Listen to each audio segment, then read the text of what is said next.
Namasté. Aujourd'hui, en 2023, le bien-être automobile est laissé pour compte. J'ai décidé de remédier à cela en vous proposant un nouveau service. Je suis chiropracteur automobile. Suivez-moi. Allez madame, on va passer, on se détend, on souffle. 1, 2, 3. Voilà, on ne bouge plus. Inspiration. Voilà. Très bien. Prenez appui sur mon épaule.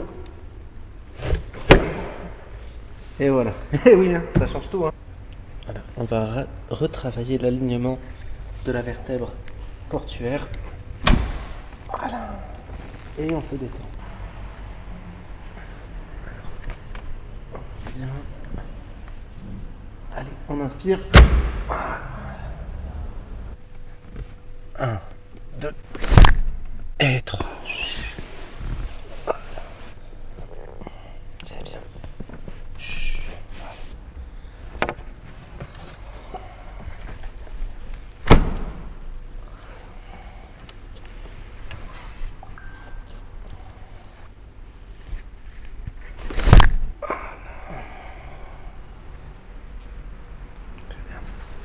Voilà, on se détend.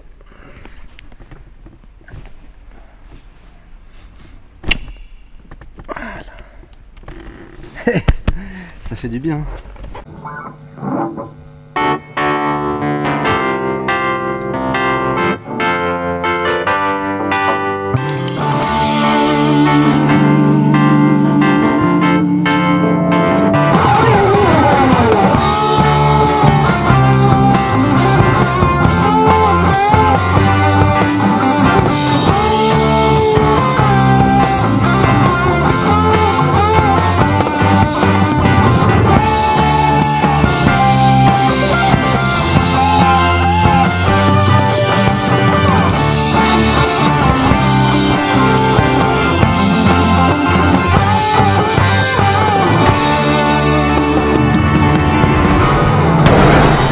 It's turning.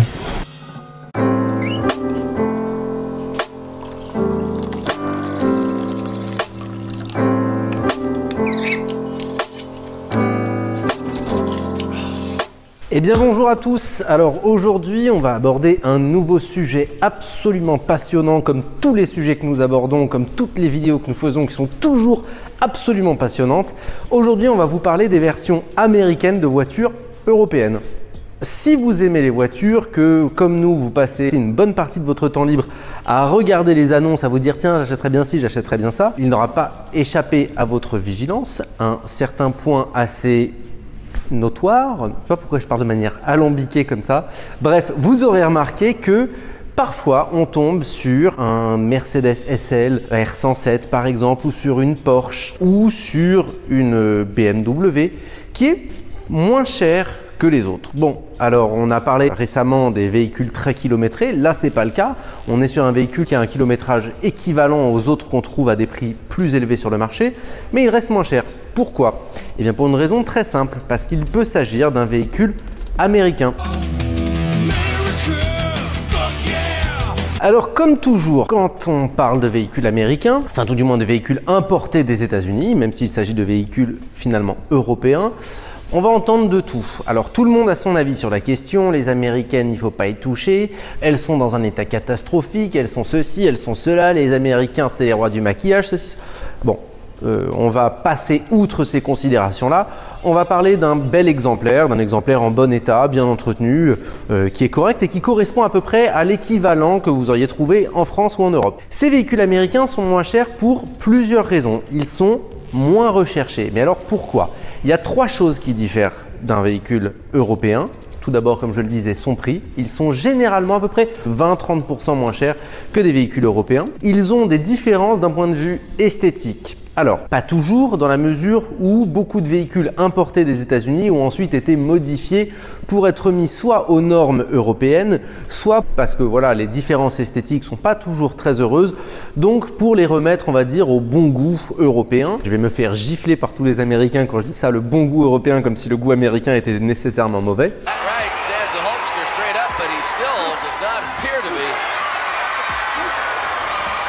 Et il va y avoir aussi un point de vue moteur.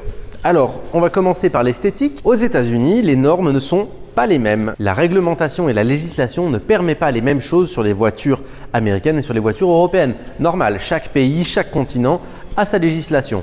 Par exemple, généralement, la première chose qu'on doit changer pour homologuer un véhicule américain en France, ça va être les optiques. Les feux ne sont pas les mêmes, mais on ne va pas rentrer dans des considérations techniques, on va rentrer dans des considérations purement esthétiques.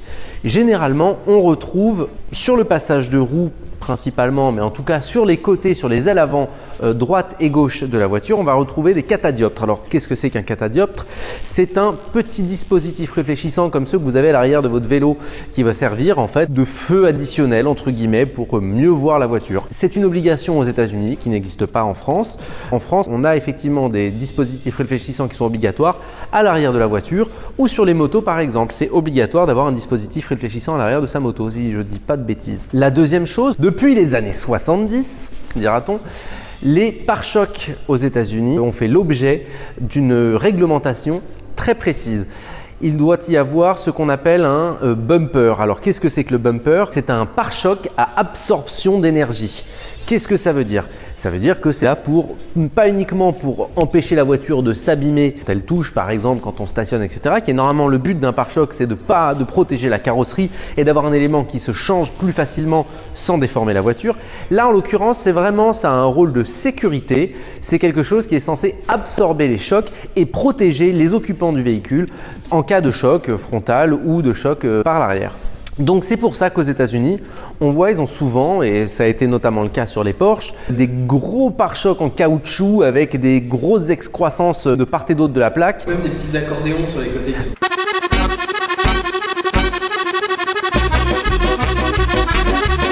Parfois même des petits accordéons, un peu comme sur les Porsche 930. Mais en tout cas, voilà, c'est pas des instruments de musique. Essayez de jouer de l'accordéon avec un pare-choc de Porsche, franchement, vous aurez aucune pièce. Vous pouvez vous mettre sur n'importe quelle place de n'importe quel village, personne ne vous paiera. Surtout que vous avez un pare-choc de Porsche, donc c'est qu'a priori vous avez un peu d'oseille. Mais la question n'est pas là. Donc ce sont des énormes pare-chocs qui sont malheureusement pas très esthétiques, qui ont causé beaucoup de soucis aux marques, qui ont dû revoir toute leur production, revoir tous les designs des véhicules. Putain, les flics, ils pensent qu'à eux. C'est ouf, hein. On est là en train de faire une vidéo et eux, ils mettent leur sirène à balles. Donc, gros problème aux marques qui ont dû repenser totalement le dessin de leur voiture, qui ont dû modifier des pièces de leur voiture uniquement pour le marché nord-américain, alors que le reste du monde s'en battait le coquillard et que c'était juste un problème de nos copains du pays de l'oncle Sam. We give zero fucks about your opinion. Donc voilà, ça a été un véritable problème. Ensuite voilà, c'est des petits détails qu'il va y avoir. Donc bien entendu les plaques carrées, là où nous on a des plaques en longueur. Les Américains, eux, ont des plaques... J'en ai... Voilà. Des plaques américaines, typiquement, ça a cette forme-là. Peu de gens le savent, mais qui sont fabriquées par les taulards. C'est en prison que sont fabriquées les plaques par les prisonniers comme travail. Ils sont payés 1 centime des 6 mois pour faire ça toute la journée. Donc voilà, un bon amortissement du système carcéral par le gouvernement américain.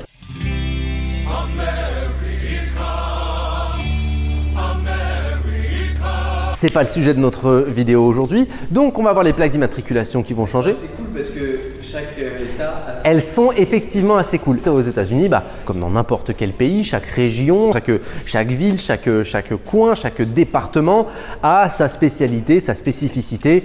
Et donc, les plaques américaines sont toujours à l'effigie du petit détail qui fait la différence pour cet état. Par exemple, en Floride, on va retrouver des oranges. Sur l'état de New York, on va retrouver la Statue de la Liberté. Bref, voilà, c'est des petits clins d'œil qui sont assez sympas. C'est des plaques qui sont super esthétiques, moi, que j'ai toujours trouvé très belles. D'ailleurs, je suis pas le seul, hein, c'est assez un classique d'avoir des belles plaques américaines dans son garage. Ça fait rigoler tout le monde. Bref. On s'en bat les couilles, on s'en bat les couilles, on s'en bat les couilles. Autre petit changement esthétique qu'on va avoir sur les véhicules américains, ça va être les feux. Alors, il y a des clignotants d'une couleur différente et surtout une configuration différente dans la mesure où beaucoup de voitures aux États-Unis utilisent les clignotants comme des feux de gabarit qui sont allumés en permanence, comme des feux de position. Vous pouvez d'ailleurs, si ça vous amuse sur votre voiture, configurer de manière à avoir les clignotants qui sont allumés en permanence pour faire feu US. Voilà. L'intérêt, je ne le connais pas, mais si ça vous amuse, n'hésitez pas. La troisième chose qui va véritablement différer d'un véhicule européen, et c'est là la plus importante, et c'est ce qui fait d'ailleurs que le marché n'est pas le même, c'est le moteur. Aux États-Unis, on a des normes très bizarres en termes d'automobile. Vous avez le droit de faire plus ou moins ce que vous voulez, mais il y a des normes malgré tout très strictes sur des points très précis. Par exemple, je prends l'exemple des hot rods dans les années 50 et dans les années 60.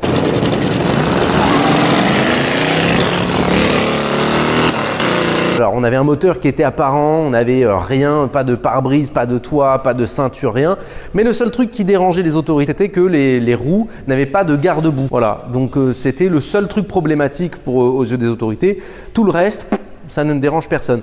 On peut modifier un véhicule très lourdement aux États-Unis sans être emmerdé, selon les États. En revanche, il y a des normes anti-pollution qui sont extrêmement strictes et qui font que les constructeurs ont été obligés d'adapter carrément les motorisations de leurs voitures. Donc on ne trouvera pas les mêmes modèles sur le marché nord-américain et sur le marché européen. C'est notamment le cas chez Mercedes qui dans les années 70 s'est retrouvé extrêmement embêté avec ces nouvelles normes et a dû revoir complètement sa gamme de moteurs, notamment sur les V8. Donc en Europe, ils avaient ce V8 qui était donc un 3,5 litres qui développait 200 chevaux. Pour garder à peu près cette puissance, ils ont été obligés de changer totalement de moteur parce qu'en gardant cette cylindrée, ils ne pouvaient pas sortir cette puissance en respectant les normes anti-pollution des États-Unis à l'époque. Ce qu'ils ont donc fait, ils ont créé une nouvelle motorisation, un 4,5 litres qui développe 195 chevaux, donc 5 chevaux de moins pour une cylindrée quand même significativement plus importante, mais tout ça pour pouvoir respecter les normes imposées par le gouvernement américain. Mais c'est ça qui est très bizarre, c'est que c'est le pays où on fait des cylindrées énormes, des 5 litres 7, des 6 litres 8, des 7 litres 2, avec des puissances. En fait, ils n'ont pas les mêmes considérations que nous, quoi. Je pense qu'ils ne se basent pas sur les mêmes mesures. Est-ce qu'ils se basent sur le NOx, là où nous, on va se baser sur les particules fines?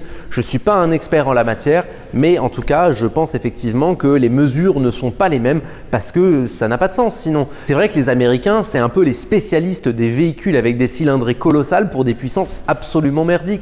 Je veux dire, vous achetiez un muscle car qui allait faire 5 litres 2 et qui allait faire 170 chevaux. Enfin, c'était quand même assez improbable quand on voyait ce qui se faisait en Europe où avec 3 litres 5, on arrivait à sortir 200 chevaux. C'est un peu à n'y rien comprendre. J'imagine qu'ils ont de bonnes raisons pour le faire.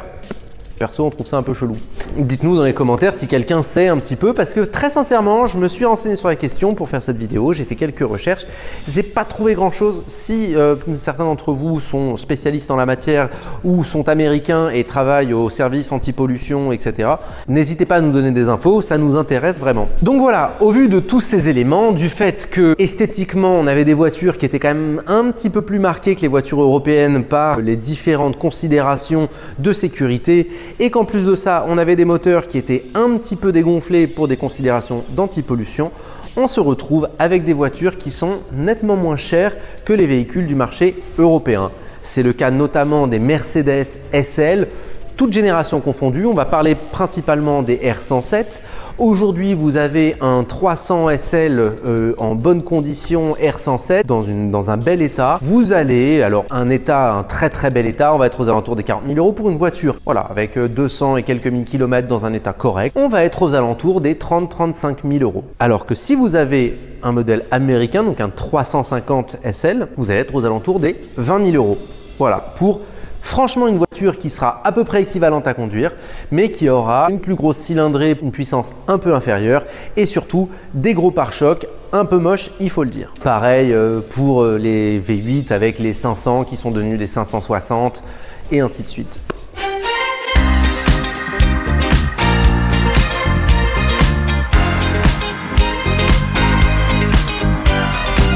Cette magnifique BMW Z3M dont on va vous parler tout de suite.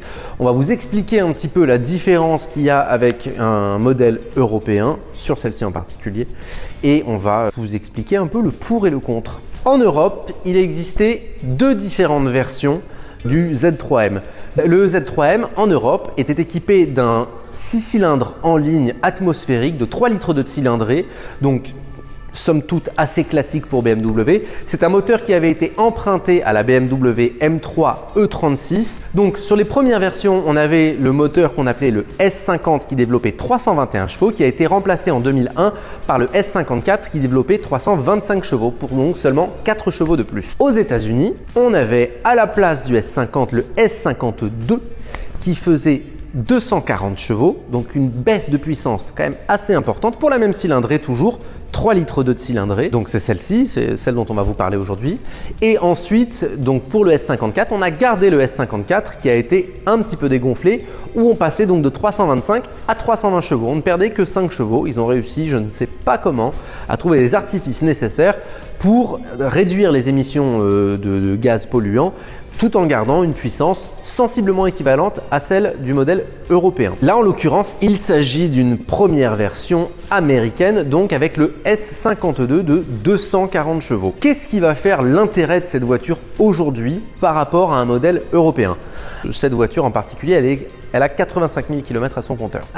État équivalent, kilométrage équivalent, on va en France trouver des voitures qui vont être aux alentours des 40-45 000 euros facilement. Et encore, là, c'est négocié. Aujourd'hui, d'ailleurs, bon, certains partent un petit peu en cacahuète, vont les afficher aux alentours même des 50, voire 60 000 euros parce que…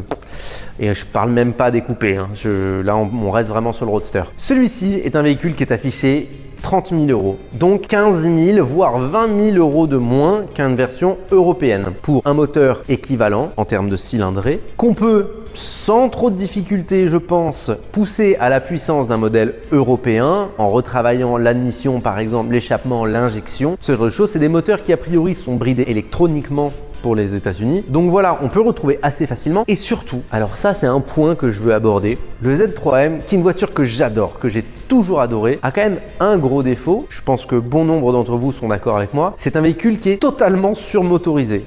C'est hyper dangereux comme voiture. On a une répartition du poids qui est catastrophique, on a tout le poids sur l'avant avec un moteur, un 3,2 litres qui est quand même assez lourd, assez costaud, et toute la puissance sur l'arrière parce que c'est une BMW qui plus est une M, donc bien entendu en propulsion. Ce qui fait que si vous avez le malheur de rétrograder un peu mal dans un virage ou de mettre un peu trop de gaz, vous avez 99,9% de chances de vous retrouver dos à la route, et là ça commence à être un peu la merde. Donc cette version américaine qui fait 240 chevaux, très sincèrement pour l'avoir roulé, c'est amplement suffisant. On a une voiture légère et 240 chevaux, je veux dire, c'est pas rien quoi.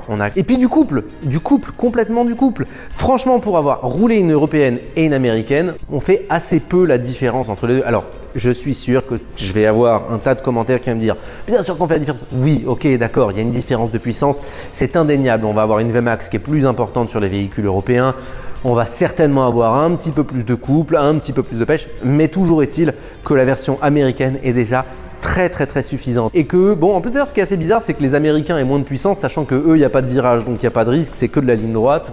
Techniquement, c'est eux qui auraient dû avoir la version la plus puissante, mais c'est un autre débat. Toujours est-il que pour un prix nettement inférieur à celui d'un véhicule européen, vous avez franchement le même plaisir. Ce que dit mon petit copain Thibaut, qui malgré tout ce que je dis sur lui, reste quand même un type relativement intelligent et qui connaît un petit peu les voitures, bien qu'extrêmement désagréable, agaçant. Parfois, en fait, il est chiant. Parfois, il est là comme ça. Il va dire... Moi, je suis là, je suis en train de faire un truc. Pas plus tard qu'hier, j'étais en train de faire mon truc comme ça. Et lui, il vient et me dit, ah, moi, j'aurais pas fait comme ça. C'est chiant en fait. Tu vois, il y a un moment, j'ai envie de faire des trucs. J'ai pas besoin d'avoir toujours quelqu'un sur mon épaule pour me dire, qu'est-ce que tu fais, le relou en fait. Bon, bref, je m'égare. Qui disait, c'est que qui dit puissance diminuée dit rendement diminué, donc fiabilité augmentée. On a un moteur qui est moins maltraité. En version de base, il fait 100 chevaux au litre, ce qui est énorme. Et là, on est vraiment en dessous, donc on va avoir une fiabilité largement décuplée, ce qui est quand même une bonne chose, certainement une meilleure consommation, probablement une assurance un peu moins chère, probablement une carte grise un peu moins chère, bon, ça c'est des détails, mais quand même qui peuvent avoir leur importance. Donc voilà, ce véhicule, il est tout aussi fun à conduire, il a la même gueule, il y a une petite différence à l'arrière, la malle arrière est un peu différente pour accueillir les plaques au format américain, ça se modifie assez facilement chez un bon carrossier, pour pas grand chose, mais toujours est-il que vous avez un véhicule qui propose le même plaisir de conduite, la même esthétique, qui est en boîte méca. Allez pas croire que c'est une boîte auto parce que c'est une américaine, elle est en boîte méca. On a un moteur de la même cylindrée, de la même noblesse, du même fabricant, avec une puissance amplement suffisante pour la machine que c'est. Donc très sincèrement, alors ok, je comprends l'aspect collection, on veut un Z3M européen parce que c'est le collector. pas de problème.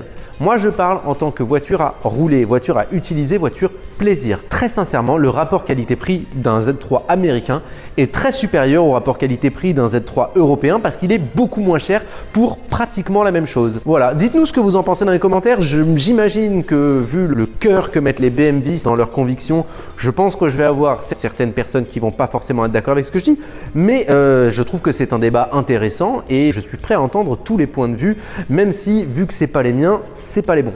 Donc voilà, comme on vous le disait, cet exemplaire, c'est donc les premières versions en S52. Il est de 1999, totalise 85 000 km. Il est dans un état absolument irréprochable. Tout fonctionne parfaitement. Il a une configuration super cool, le gris argent avec l'intérieur noir. Il est dans un état totalement irréprochable, prêt à prendre la route et surtout 30 000 € pour un Z3M qui normalement s'affiche aux alentours des 45 voire 50. Je trouve que c'est une super voiture à acheter. Donc voilà, pour conclure cette vidéo sur les véhicules européens qui ont été distribués aux États-Unis, ce qu'on peut vous dire, c'est que effectivement, ce sont des voitures qui doivent s'acheter nettement moins cher que des véhicules européens. Maintenant, est-ce que pour autant, c'est des voitures moins bonnes ou moins intéressantes à acheter? Je ne pense pas. Je trouve qu'aujourd'hui, quand on a envie de se faire plaisir avec une voiture qui nous plaît, on n'a pas toujours le budget adéquat et le budget adapté et suffisant pour pouvoir se faire plaisir. Donc, qu'est-ce qu'on va faire? On va soit avoir l'option de choisir un véhicule qui est en mauvais état, qui est mal entretenu, qui est très kilométré. Alors, on en a parlé la dernière fois, mais on a du coup cette option d'acheter un véhicule américain qui cote moins cher, mais s'il est en bon état, s'il est bien entretenu, qu'il a un bel historique, bah, je suis désolé, mais vous aurez le même plaisir de conduite à son volant. Donc voilà, encore une fois, pour un choix, alors c'est très personnel ce que je vous dis, mais moi personnellement, je préfère pour un véhicule plaisir que je vais rouler le week-end, je préfère mettre moins d'argent dans un véhicule américain qui me procurera le même plaisir à la conduite plutôt que de mettre de l'argent dans un véhicule européen collector qu'on va mettre sous cloche, qui va peut-être valoir plus d'argent, c'est certain, qui ne va pas forcément prendre plus de valeur proportionnellement et qui surtout vous aurez peut-être un petit peu plus peur de le rouler et vous aurez autant de plaisir qu'en ayant dépensé moins d'argent.